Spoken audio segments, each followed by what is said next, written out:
Quilombola, mandingueiro, jogador de capoeira. Mestre Bimba era o rei da Pitubá Ribeira. Quilombola, mandingueiro, jogador de capoeira. Jogava duro e manhoso, nossa arte verdadeira.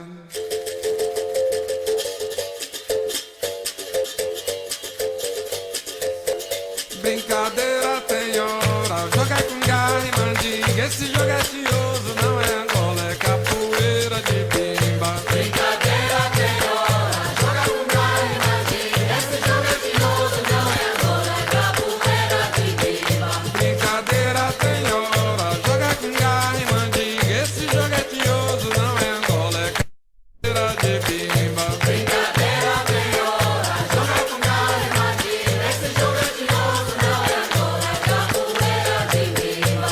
Hoje em dia me espanto com tanto papo furado.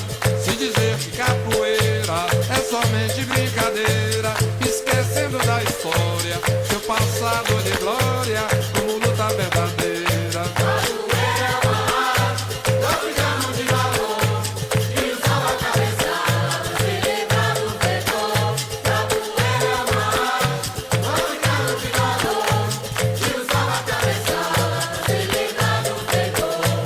Oi, sim, sim, sim, oi,